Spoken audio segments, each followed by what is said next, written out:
Good evening Keralam. ആകാംക്ഷയോടുകൂടി ജനങ്ങൾ കാത്തിരിക്കുകയാണ്, കണ്ണും കാതും കൂർപ്പിച്ച്. രാഷ്ട്രീയ കേരളത്തിന്റെ മനസ്സ് എങ്ങോട്ട് എന്ന് അറിയാൻ പോവാണ് നമ്മൾ. അതെ, തെരഞ്ഞെടുപ്പ് പ്രഖ്യാപിച്ചിട്ടില്ല, പക്ഷേ നമ്മുടെ നാട്ടിലെ രാഷ്ട്രീയ സ്ഥിതി എന്താണ്, ഓരോ മണ്ഡലത്തിന്റെയും മൂഡ് എന്താണ് എന്നറിയാം. Mathrubhumi core mood of the state സർവേയിലേക്ക് സ്വാഗതം. ഈ തെരഞ്ഞെടുപ്പ് കാലത്തെ ഏറ്റവും സമഗ്രമായ അഭിപ്രായ സർവേ ആണ് എന്ന് പ്രേക്ഷകർ ഓർക്കുക. മാതൃഭൂമിക്ക് വേണ്ടി citizen opinion research and evaluation centre core ആണ് ഈ സർവേ നടത്തിയിരിക്കുന്നത്. ഇത് 140 മണ്ഡലങ്ങളിലും നടത്തിയിട്ടുള്ള സർവേയാണ്. 140 മണ്ഡലങ്ങളിലെയും ഫലസൂചന അറിയാമെന്നുള്ളതാണ് ഏറ്റവും പ്രധാനപ്പെട്ട സവിശേഷത. 140 മണ്ഡലങ്ങളിലും പോയി ജനങ്ങളെ നേരിട്ട് കണ്ട് അവരിൽ നിന്ന് ശേഖരിച്ച വിവരങ്ങളുടെ അടിസ്ഥാനത്തിലാണ് ഈ സർവേ ഇപ്പോൾ തയ്യാറാക്കിയിരിക്കുന്നത്. ഇതൊരു രാഷ്ട്രീയമായ ഒരു തെരഞ്ഞെടുപ്പ് ഫലം എന്നുള്ള രീതിയിൽ ഒരിക്കലും കാണരുത്.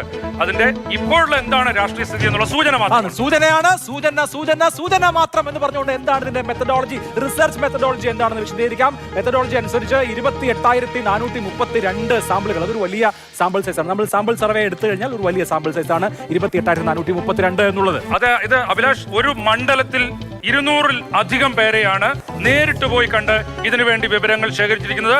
1600 കേന്ദ്രങ്ങളിൽ നിന്ന് 85 സർവേ എക്സിക്യൂട്ടീവുകൾ വിവരം ശേഖരിച്ചു. അതിൽ തന്നെ ശ്രദ്ധിക്കേണ്ട ഒരു കാര്യം, 140 മണ്ഡലങ്ങളിലും പോയിട്ടുണ്ട്. ഒരു മണ്ഡലത്തിലെ 10 ബൂത്തുകളെങ്കിലും, മിനിമം 10 ബൂത്തുകളെങ്കിലും എൻഷുർ ചെയ്തിട്ടുണ്ട്.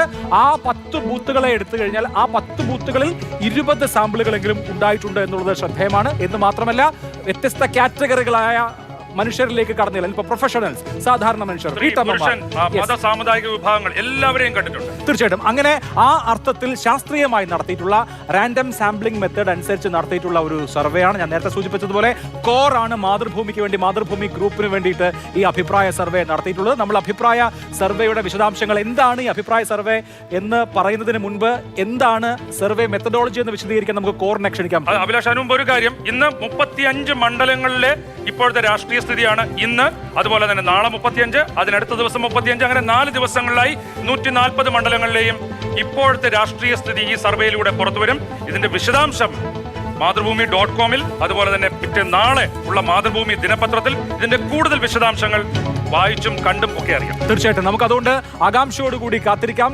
ഈ തെരഞ്ഞെടുപ്പ് സീസണിൽ നടക്കുന്ന സമഗ്രമായ ഏറ്റവും വലിയ ആദ്യത്തെ സർവേ അത് എങ്ങനെ നടത്തി എന്ന് നമുക്ക് വിശദീകരിക്കേണ്ടതുണ്ട്. അതിനു വേണ്ടിയിട്ട് ഞാൻ കോറിന്റെ പ്രതിനിധിയെ, കോറിന്റെ CEO അഖിൽ നമ്മോടൊപ്പം ഉണ്ട്. അഖിൽ സുരേഷിനെ ഈ ഫ്ലോറിലേക്ക് സ്വാഗതം ചെയ്യുകയാണ്. എങ്ങനെയാണ് ഈ സർവേ നടത്തിയതെന്ന് വിശദീകരിക്കേണ്ടത് കോറാണ്. അഖിൽ, സ്വാഗതം.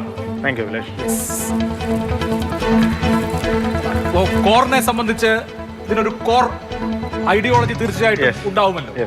നിങ്ങൾക്ക് റാൻഡം സാമ്പിളിംഗ് മെത്തേഡ് മുമ്പ് പരീക്ഷിച്ച് വിജയിച്ച ചരിത്രവുമുണ്ട്. ഈ സർവേ എങ്ങനെ നടത്തിയെന്ന് വളരെ ചുരുക്കി പ്രേക്ഷകർക്ക് മനസ്സിലാക്കാനായി വളരെ ചുരുക്കി ഒന്ന് പറയാം. 140 മണ്ഡലങ്ങളിലെയും 10 മുതൽ 12 പ്രദേശങ്ങൾ, അതായത് 1600 പ്രദേശങ്ങളിലാണ് ഈ സർവേ. 85-ൽ പരം സർവേ എക്സിക്യൂട്ടീവുകൾ കഴിഞ്ഞ 10-12 ദിവസത്തിനുള്ളിൽ നമ്മൾ എടുത്തത്. അപ്പം ഫെബ്രുവരി 16 മുതൽ 26 വരെയായിരുന്നു സാമ്പിളുകൾ ശേഖരിച്ച കാലയളവ്. അപ്പം വലിയ സാമ്പിളാണ്. നമ്മൾ ഏതെങ്കിലും കുറച്ച് മണ്ഡലങ്ങളിൽ മാത്രം കുറച്ച് സാമ്പിൾ എടുത്ത് അത് ക്യുമുലേറ്റ് ചെയ്തിട്ട് മൂഡ് ഓഫ് ദ സ്റ്റേറ്റ് പറയല്ല. എല്ലാ മണ്ഡലങ്ങളിലും പ്രാതിനിധ്യം ഉറപ്പുവരുത്തിയിട്ടുണ്ട്. എല്ലാ മണ്ഡലങ്ങളിൽ നിന്നും 200-210 സാമ്പിളുകൾ കളക്ട് ചെയ്തൊരു സർവേയാണ്. അത് നമ്മൾ കേരളത്തിലെ ഡെമോഗ്രാഫിക് റേഷ്യോ നോക്കുമ്പോൾ ജെൻഡർ റേഷ്യോ, സ്ത്രീകൾ ഏകദേശം 4500-5000 വീടുകൾ കയറി ശേഖരിച്ച സാമ്പിളുകളാണ്. സ്ത്രീ സാമ്പിളുകൾ ഒരു വീട്ടിൽ ഒരു സാമ്പിൾ എന്ന രീതിയിൽ റാൻഡം മെത്തേഡ്. അപ്പോൾ ഒപ്പം തന്നെ കേരളത്തിന്റെ ഡെമോഗ്രാഫിക് റേഷ്യോ ഉള്ള റിലീജിയൻ, ഹിന്ദു, ക്രിസ്ത്യൻ, മുസ്ലിം പ്രാതിനിധ്യത്തിന്റെ ഒക്കെ റേഷ്യോ കൃത്യമായി പ്രതിഫലിച്ചിട്ടുള്ള, നഗര ഗ്രാമപ്രദേശങ്ങൾ കൃത്യമായി ഉൾക്കൊണ്ടിട്ടുള്ള എല്ലാ വിഭാഗം ജനങ്ങൾ, പ്രൊഫഷണലുകൾ, സർക്കാർ ജീവനക്കാർ, വർക്കിംഗ് ക്ലാസ്, എല്ലാ വിഭാഗം ജനങ്ങളെയും ഉൾപ്പെടുത്തിയിട്ടുള്ള സമഗ്രമായ ശാസ്ത്രീയമായ ഒരാളിൽ നിന്നും ഓരോ ഒപ്പീനിയൻ മാത്രം, അതായത് ഒരാൾക്ക് ഓരോ ഒപ്പീനിയനെ ഇതിൽ രേഖപ്പെടുത്താൻ പറ്റൂ. കൃത്യമായ ശാസ്ത്രീയമായ രീതിയിലാണ് നമ്മൾ ഈ 28,432 എന്ന വലിയ മാസീവ് സാമ്പിൾ നമ്മൾ മാതൃഭൂമിക്ക് വേണ്ടിയിട്ട് കേരളത്തിന്റെ മൂഡ് എന്താണെന്ന് കേരളത്തിന്റെ മൂഡാണ്, മൂഡ് ഓഫ് ദ സ്റ്റേറ്റ് ആണ്, കേരളത്തിന്റെ മൂഡ് എന്താണെന്ന് മനസ്സിലാക്കാൻ വേണ്ടി നമ്മൾ കളക്ട് ചെയ്തിട്ടുണ്ട്.